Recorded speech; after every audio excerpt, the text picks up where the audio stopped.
എല്ലാവർക്കും daily news അനാലിസിലേക്ക് സ്വാഗതം. അപ്പോൾ ഈ പ്രാവശ്യത്തെ ഡെയിലി ന്യൂസിൽ നമ്മൾ നോക്കുന്ന ടോപ്പിക്സ് ഇതൊക്കെയാണ്. First is internet shut down highest in 2024 globally. India tops in government order cubs. ഇത് GS2 social justice internet rights related ആയിട്ട് ഉള്ള ഒരു ന്യൂസാണ്. ഓക്കെ, അപ്പോൾ അത് ഒരു റിപ്പോർട്ട് ബേസ് ചെയ്തിട്ടാണ് ഈ ഒരു ന്യൂസ് വന്നേക്കുന്നത്. അപ്പം നെക്സ്റ്റ് എന്ന് പറയുന്നത് RTI is now the right to deny information. ഇത് നമ്മുടെ എഡിറ്റോറിയലുള്ള ന്യൂസാണ്. RTI ബേസ് ചെയ്തിട്ട് GS2 തന്നെയുള്ള ഗവർണൻസ് എന്ന് പറയുന്ന ടോപ്പിക് ബേസ് ചെയ്തിട്ടാണ് ഈ ഒരു ന്യൂസും വന്നേക്കുന്നത്. Third news is fencing out inter faith relationship in new India. Okay, നമുക്കറിയാം മാരേജ് റിലേറ്റഡ് ആയിട്ട് പുതിയ ലോസ് വരുന്നുണ്ട്, ആൻറ്റി കൺവേർഷൻ ലോസ് വരുന്നുണ്ട്. അങ്ങനെയുള്ള ബേസ് ചെയ്തിട്ട് കുറേ ന്യൂസും കുറേ ഡേറ്റാ സെറ്റ്സും വരുന്നുണ്ട്. അപ്പോൾ അത് ബേസ് ചെയ്തിട്ട് കറണ്ട് ചേഞ്ചസ് ബേസ് ചെയ്തിട്ടാണ് ഈ ഒരു എഡിറ്റോറിയൽ വന്നേക്കുന്നത്. GS1 സോഷ്യൽ ഇഷ്യൂസ് മാരേജ് എന്ന് പറയുന്ന ടോപ്പിക്ക് റിലേറ്റഡ് ആയിട്ടാണ് ഈ ഒരു ന്യൂസും വന്നേക്കുന്നത്. ഇതിൻ്റെ കോൺടെക്സ്റ്റും കാര്യങ്ങളും എല്ലാം ഓരോന്നിനും നമുക്ക് നോക്കാം. First one is internet shutdowns highest in 2024 globally. India tops in government order curbs. Internet shutdown refers to intentional disruptions of internet services to control information flow.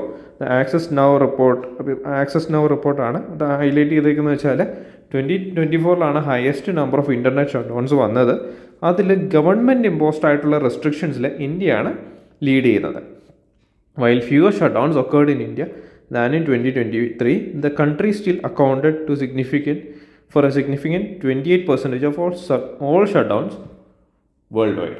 Okay, പിന്നെ ഇതിൻ്റെ കീ ഫൈൻഡിങ്സ്, അതായത് global scenario നമ്മൾ നോക്കുകയാണെങ്കിൽ 296 internet shut downs വന്നു 2024. The highest ever recorded. Myanmar imposed the most shutdowns due to political instability and military control. Other affected regions include China, Thailand and parts of Myanmar controlled by insurgent groups. In ഇന്ത്യയുടെ position നമ്മൾ നോക്കുകയാണെങ്കിൽ India experienced 86 internet shutdowns in 2024 imposed by union and state governments. The most affected states or union territories എന്ന് പറയുന്നത് മണിപ്പൂരാണ്. മണിപ്പൂരിൽ 21 shut downs വന്നു. ഹരിയാനയിൽ 12 shutdowns ആണ്. Jammu and Kashmir 12 shutdowns. Shutdowns were primarily related to protest. അതിൽ 41 instances ഉണ്ട്. And communal violence 23 instances. Okay, India also impose shutdowns ahead of key exams such as general graduate level combined competitive exams in Jharkhand, Rajasthan's Public Service Commission exam in January. Okay, അപ്പോൾ internet ഷട്ട് ഡൗൺസിൻ്റെ reasons എന്താണ്? ഒന്ന്, security concerns ആണ്. To prevent the spread of rumours and curb violence during protest and communal unrest. പിന്നെ cheating prevention in exams, അതായത് authorities impose shutdowns to curtail cheating via online resources during competitive examinations. പിന്നെ censorship and political control, അതായത് some shutdowns were aimed at restricting dissent and suppressing political movements. നമുക്കറിയാം മ്യാൻമറിലെ പോലത്തെയൊക്കെ issues വന്നപ്പോഴേക്കും അവിടെ ആ military റെജീമാണ് shutdown impose ചെയ്തത്. Okay, communal and social tensions, അതായത് internet curbs were imposed in response to sectarian clashes and law and order issues. Example മണിപ്പൂരാണ്. ഓക്കെ, മണിപ്പൂർ ഇഷ്യൂസിൽ ട്രൈബൽ കോൺഫ്ലിക്റ്റ് വന്നു, അതുപോലെ റിലീജിയസ് മോട്ടീവായിട്ടുള്ള കോൺഫ്ലിക്റ്റ് വന്നു. അപ്പോൾ അങ്ങനത്തെ ഒരു സെക്ടേറിയൻ കോൺഫ്ലിക്റ്റ് വന്നപ്പോൾ അവിടെ ഇൻ്റർനെറ്റ് ഷട്ട് ഡൗൺ വന്നു. പിന്നെ impacts of internet shutdowns എന്താണ്? ഒന്ന്, എക്കണോമിക്കൽ കോൺസിക്വൻസസ് ആണ്. ബിസിനസ് ഡിസ്റപ്ഷൻസ് ഉണ്ടാകും. ഇൻഡസ്ട്രീസും ഡിജിറ്റൽ സർവീസസ് റിലേറ്റഡ് ആയിട്ടുള്ള ഇൻഡസ്ട്രീസിനെ അത് എഫക്റ്റ് ചെയ്യും. Loss of e-commerce transactions, banking services and digital payments. പിന്നെ according to studies India's GDP suffers losses worth billions due to shutdowns. പിന്നെ social and educational impact hampers online education affecting students during crucial academic periods, restricts communication, causing distress for people dependent on digital connectivity. പിന്നെ affects digital governance services including Aadhaar verification, banking and welfare schemes. പിന്നെ human rights and democratic concerns ഉണ്ട്. അതായത് എന്താണ്? Freedom of speech and expression article 19 violate ആകുന്നുണ്ട്. പിന്നെ suppresses press freedom, impacting journalist and media houses. പിന്നെ effects emergency services, അതായത് സിറ്റിസൺസിൻ്റെ important ആയിട്ടുള്ള എന്തെങ്കിലും ഇഷ്യൂ ഒക്കെ ഉണ്ടെങ്കിൽ ആംബുലൻസ് വിളിക്കണം, അങ്ങനെയുള്ളതൊക്കെ വരുമ്പോഴേക്കും ഇൻ്റർനെറ്റ് കണക്ടിവിറ്റിയും കാര്യങ്ങളും ഒന്നും ഇല്ലെങ്കിൽ നടക്കത്തില്ല. ഓക്കെ, പിന്നെ legal frame work in India for ഈ ഇൻ്റർനെറ്റ് കർബിങ്ങിന് ഉള്ള ഫ്രെയിംവർക്ക് എന്താണ്? Information technology act 2000 provides government with powers to block websites and restrict access to certain situations. Temporary suspension of telecom services rules 2017. അതിൽ legal mechanism under which shutdowns are imposed in India. അപ്പം internet shutdowns ഒക്കെ ഉണ്ടാകുന്നതിൻ്റെ ഒരു legal ഇതെന്താണ്? Temporary suspension of telecom services rules 2017 ആ law base ചെയ്തിട്ടാണ് ഇവിടെ shut downs conduct ചെയ്യുന്നത്. പിന്നെ സുപ്രീം കോടതി റൂളിംഗ് അനുരാധ ഭാസിൻ കേസുണ്ട്. അത് ഇൻ്റർനെറ്റ് ഷട്ട് ഡൗൺസ് റിലേറ്റഡ് ആയിട്ടുള്ളൊരു കേസാണ്. ഇത് ബേസ് ചെയ്തിട്ട് നിങ്ങൾക്ക് ക്വസ്റ്റ്യൻസ് വന്നു കഴിഞ്ഞാൽ ഈ 2 ലോയും ഈ ഒരു കേസ് നിങ്ങൾക്ക് കോട്ട് ചെയ്യാം. സുപ്രീം കോടതി rule that indefinite internet shutdowns are unconstitutional and must pass the test of necessity and proportionality. Okay, ഇപ്പോൾ വേ ഫോർവേഡ് നമ്മൾ നോക്കുമ്പോൾ ട്രാൻസ്പെറൻറ്റ് ആൻഡ് ജസ്റ്റിഫൈഡ് റെസ്ട്രിക്ഷൻസ് ആണ്. അതായത് government should provide clear reasons and duration limits for shutdowns. Use of alternative measures, അതായത് instead of blanket shutdowns content monitoring and localised restrictions can be explored.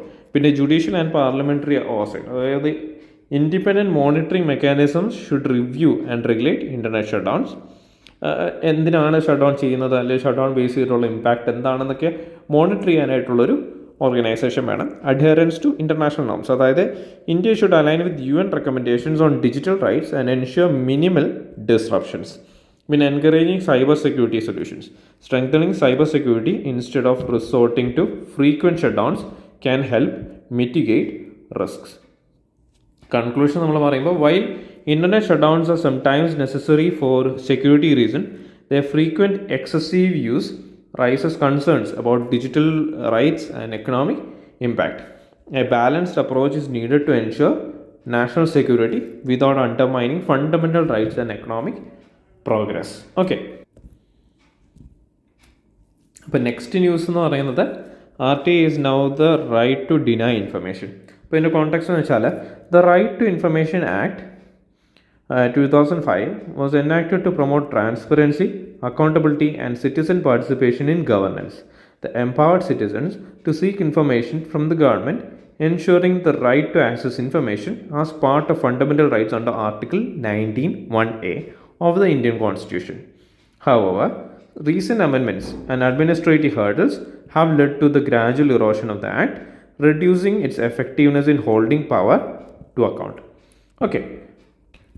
അപ്പോൾ ഒരു derailing of right to RTA ആണ് ഇതിനകത്ത് പറയുന്നത്. അതായത് gradual erosion of RTA, bureaucratic control. അതിൻ്റെ reasons ആണ്. ഒന്ന്, ബ്യൂറോക്രാറ്റിക് കൺട്രോൾ ആണ്. Many information commissioners at the central and state information commissions are retired bureaucrats, making them reluctant to question government decisions. Many commissions have a large backlog of cases delaying responses. Judicial interpretations narrowing RTA scope. അതായത് the Supreme Court ruling in Girish Ramachandra Deshpande versus CIC upheld privacy concerns over disclosure, restricting access to personal information of public officials. In High Court rulings have narrowed the scope of Section 8 of the RTA Act, which deals with exemptions to disclosure. പിന്നെ amendments diluting RTA's effectiveness എന്താണ്? ഒന്ന്, the RTA Amendment Act 2019 gave the government power to determine tenure and salary of information commissioners, weakening their independence. The Digital Personal Data Protection Act DPDP 2023 നമ്മളത് discuss ചെയ്തിട്ടുള്ളതാണ്. limits RTA by prioritizing data protection, making it difficult to access public records. Okay, അപ്പോൾ ഇതിൽ നമുക്കറിയാം ഇങ്ങനൊരു സാഹചര്യത്തിൽ ഇതിൻ്റെ ഇംപ്ലിമെൻറ്റേഷനിലുള്ള challenges നമ്മൾ അറിഞ്ഞിരിക്കണം. ഒന്ന്, ഡിലേഡ് റെസ്പോൺസസ് ആൻഡ് ബാക്ക്ലോഗാണ്. Average disposal rate of high courts is 2500 cases per judge per year, whereas RTA commissioners dispose far fewer cases, leading to backlogs. പിന്നെ lack of political will. Governments often fail to appoint RTA commissioners on time, leaving vacant positions and delaying transparency. Vague definitions and leading to denial. അതായത് public authorities misuse broad examination clauses to deny information request. അതായത് ഇപ്പോൾ പൊളിറ്റീഷ്യൻസിൻ്റെയൊക്കെ details, transaction details, bank details, അങ്ങനെയൊക്കെ ഉള്ളൊരു sensitive ആയിട്ടുള്ള data ഉണ്ടല്ലോ, അതൊന്ന് നമുക്ക് ഇൻഫർമേഷൻ RTI ത്രൂ ഒന്നും കിട്ടത്തില്ല. എസ്പെഷ്യലി എഡ്യൂക്കേഷണൽ ബാക്ക്ഗ്രൗണ്ട്സ് ബേസ് ചെയ്തിട്ടുള്ള ചോദ്യങ്ങളൊക്കെ നമുക്ക് RTI ചോദിച്ചു കഴിഞ്ഞാൽ അവർ പറയത്തില്ല. അതൊക്കെ ഒരു പേഴ്സണൽ ഡീറ്റെയിൽസ് എന്ന രീതിയിൽ അവർ ഡിസ്ക്ലോസ് ചെയ്യത്തില്ല. ഓക്കെ, അങ്ങനെയൊക്കെ ഇഷ്യൂസ് ഉണ്ട്. The term personal information is often misused to restrict disclosure of public officials dealing and decision making records. Intimidation of RTI activist, അതായത് over 100 RTI activist have been attacked or killed in India, indicating a lack of protection for whistleblowers. Excessive use of exemptions. Governments frequently cite national security, public interest and privacy concerns to deny critical information requests. അപ്പോൾ ഇതിൻ്റെ ഒരു conclusion നമ്മൾ കൊടുക്കുകയാണെങ്കിൽ, RTI was envisioned as a citizen's weapon for transparency, but systematic dilution and bureaucratic hurdles have weakened its impact. To maintain democratic accountability, reforms must ensure independent functioning, quicker responses and protection for RTI users. Okay, നമ്മൾ next news പോകുമ്പോഴേക്ക് ഇതെന്ന് വെച്ചാൽ ഇൻ്റർ faith റിലേഷൻഷിപ്പിനെ base ചെയ്തിട്ടുള്ള ഒരു എഡിറ്റോറിയലാണ്. ഇപ്പോൾ ഇതിൻ്റെ context എന്താണെന്ന് വെച്ചാൽ, interfaith marriages have long been a topic of debate in India due to their social, religious and legal implications. The Uniform Civil Code (UCC) and anti-conversion laws in states like Uttarakhand, Uttar Pradesh and Madhya Pradesh have placed restrictions on interfaith unions. These laws claim to promote gender justice and uniformity, but in reality they increase bureaucratic oversight, curb individual freedoms and legitimize surveillance on personal relationship. Okay, ഇപ്പോൾ നമ്മൾ മാരേജും അതുപോലെ തന്നെ ഇപ്പോൾ ഉള്ള legal ചേഞ്ചസും base ചെയ്തിട്ടാണ് ഈ ഒരു editorial വരുന്നത്. അപ്പോൾ legal and social barriers in interfaith marriages എന്താണെന്ന് നമ്മൾ അറിഞ്ഞിരിക്കുക. ഇപ്പോൾ special marriage act 1954 SMA and administrative hurdles. അതായത് special marriage act was meant to facilitate interfaith marriages, but it includes a 30-day notice period allowing public scrutiny and objections. Families and vigilante groups misuse this clause to prevent marriages. Many couples opt for conversion-based marriages instead of Special Marriage Act to avoid scrutiny. Anti-conversion laws and criminalization of religious conversions. Uttarakhand, Uttar Pradesh and Rajasthan have criminalized religious conversions for marriage without state approval. Okay, these laws create a bureaucratic hurdles including mandatory declarations and waiting periods, district magistrates approval for conversion, increased policing and surveillance on interfaith couples. പിന്നെ വരുന്നതാണ് uniform civil code, അതുപോലെ തന്നെ individual rights. ഇതൊരു politic question ആണ്. അപ്പോൾ അത് base ചെയ്തിട്ട് അല്ലെ പൊളിറ്റിക് ടോപ്പിക്കാണ്. അപ്പോൾ നമുക്ക് ആ ഒരു സൈഡും കൂടി, ഇതെല്ലാ സൈഡും ഒരു ലീഗൽ സൈഡാണ് നമ്മൾ നോക്കിപ്പോകുന്നത്. അതായത് Uttarakhand was the first state to implement UCC, bringing private relationships under government control. Couples in live-in relationships often now register with district authorities, provide extensive documents and notify family members. Failure to register can lead to 6 months imprisonment and fines up to 25,000. Okay, അപ്പോൾ impacts of interfaith marriage restrictions. ഒന്ന്, increased vulnerability for women ആണ്. അതായത് women in interfaith relationships often framed as victims of manipulation or coercion, stripping them of their agency and choice. Okay, the laws disproportionately affect women, making them more susceptible to honor-based violence. അതായത് honour killings ഒക്കെ കാര്യങ്ങൾ നിങ്ങൾ കേട്ടിട്ടുണ്ടാവും. ഇപ്പോൾ ഒരു woman വേറെ ഫെയ്ത്തിലോട്ടുള്ള ഒരാളെ marriage ചെയ്ത് കഴിഞ്ഞാൽ ആ ഫാമിലി മെമ്പേഴ്സ് തന്നെ, വുമൻ്റെ ഫാമിലി തന്നെ എന്ത് ചെയ്യും, അവരെ കൊല്ലുക, അല്ലെങ്കിൽ അവരെ ഡൊമസ്റ്റിക് വയലൻസിന് ഇരയാക്കുക, അങ്ങനെയുള്ള സാഹചര്യങ്ങളൊക്കെ നടക്കാറുണ്ട് ഇന്ത്യയിൽ. Okay, state sanctioned surveillance and control. Legalization of vigilante intervention allows right-wing groups to monitor and report interfaith unions. Authorities must inform family members, often leading to social and familial repercussions. Okay, the process discourages privacy and independent decision making. പിന്നെ reinforcement of social segregation. അതായത് interfaith marriages are rare. Only 5% of urban respondents reported marrying outside their religion. These laws entrench religious divisions by discouraging interfaith unions at all levels. It mirrors apartheid, era South Africa and Nazi Germany, where interracial unions were banned to maintain social hierarchies. Okay, അപ്പം നമ്മൾ വേറൊരു കാര്യം എന്ന് വെച്ചാൽ ഇതൊക്കെ ഇതുപോലത്തെ sensitive topics ഒക്കെ base ചെയ്തിട്ട് ക്വസ്റ്റ്യൻസ് ഒക്കെ വരുവാണെങ്കിൽ നമ്മൾ we should be having an activist mentality. Okay, അത് നമ്മൾ മെയിനായിട്ട് നോക്കിയിരിക്കണം. കാരണം നമ്മളൊരു ബ്യൂറോക്രാറ്റാണ്. We should have a bureaucratic mindset. അതായത് ഇത് കോൺസ്റ്റിറ്റ്യൂഷൻ പരമായിട്ട് അല്ലെങ്കിൽ ലീഗൽ ബേസ് ചെയ്തിട്ട് നമുക്കറിയാം സ്പെഷ്യൽ മാരേജ് ആക്ട് ഉണ്ട്, ആൻറ്റി കൺവേർഷൻ ലോസ് ഉണ്ട്. അതെല്ലാം കോൺസ്റ്റിറ്റ്യൂഷനിൽ എന്ത് പറയുന്നോ അത് ബേസ് ചെയ്തിട്ടായിരിക്കണം നമ്മുടെ ആൻസർ സ്ട്രക്ചർ ചെയ്യേണ്ടത്. ഓക്കെ, അതിൽ നമ്മൾ സ്പെഷ്യൽ മാരേജ് ആക്ട് വേണം, പേഴ്സണൽ ലിബർട്ടീസിൻ്റെ പ്രൊട്ടക്ഷൻ പറയണം, സെക്യുലറിസം, കോൺസ്റ്റിറ്റ്യൂഷണൽ റൈറ്റ്സ് നമ്മൾ കമ്മ്യൂണിറ്റിയിൽ എഡ്യൂക്കേഷൻ ചെയ്യണമെന്ന് പറയണം. ഓക്കെ, അപ്പം ലീഗൽ പ്രൊട്ടക്ഷൻസ് വുമൺ ബേസ് ചെയ്തിട്ട് അവരെ പ്രൊട്ടക്റ്റ് ചെയ്യേണ്ട രീതിയിലുള്ള വ്യൂ പോയിന്റ് പറയണം. അങ്ങനെയുള്ള വ്യൂ പോയിന്റ്സ് ആയിരിക്കണം നമ്മൾ ഇതിനകത്ത് കൊടുക്കേണ്ടത്. അല്ലാതെ നമ്മുടെ പേഴ്സണൽ ഒപ്പീനിയൻസ് ഒന്നും ഇതുപോലുള്ള ആൻസർ റൈറ്റിങ്സിൽ കൊടുക്കില്ല. വേ forward: reforming the special marriage act 1954, removing the 30-day notice period to protect couples from family and societal backlash, ensuring privacy protections for individuals seeking interfaith marriages. പിന്നെ ensuring protection of personal liberties, അതായത് Supreme Court should clarify that uniform civil code and anti conversion laws must not infringe on fundamental rights under article 21 right to privacy and article 25 freedom of religion. അപ്പോൾ നമ്മൾ എന്ത് ചെയ്തു? ഈ ഒരു ആൻസറിൽ നമ്മൾ polity perspective കൊണ്ടുവന്നു. പേഴ്സണൽ ലിബർട്ടി ആണെങ്കിലും right to privacy and freedom of religion എന്ന് പറയുന്ന വ്യൂ പോയിന്റ് നമ്മൾ ഇതിനകത്ത് ആഡ് ചെയ്തു.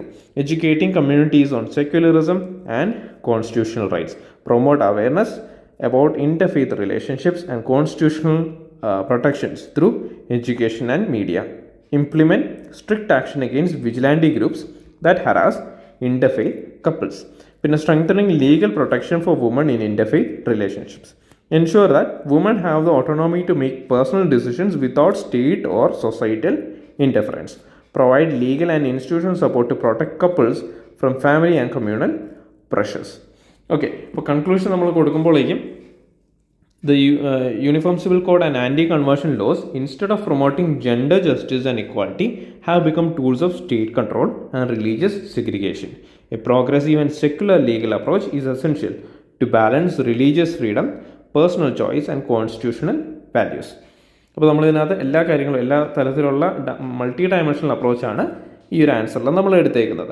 India must uphold its democratic principles by ensuring that love and marriage remain a personal choice, not a state regulated act. Okay, അപ്പം ഇതായിരുന്നു ഇന്നത്തെ news. നമുക്ക് അറിയാവുന്ന ടോപ്പിക്സുകൾ തന്നെയാണ്, പക്ഷേ കുറച്ചൊക്കെ മെയിൻസ് ഓറിയൻറ്റഡ് ആയിട്ടുള്ള ന്യൂസുകളായിരുന്നു നമ്മൾ എടുത്തിരുന്നത്. അപ്പോൾ ഈ പ്രാവശ്യത്തെ DNA അനാലിസിസ് എല്ലാവർക്കും മനസ്സിലായെന്ന് വിചാരിക്കുന്നു. ഇനി അടുത്ത പ്രാവശ്യം കാണാം. നന്ദി, നമസ്കാരം.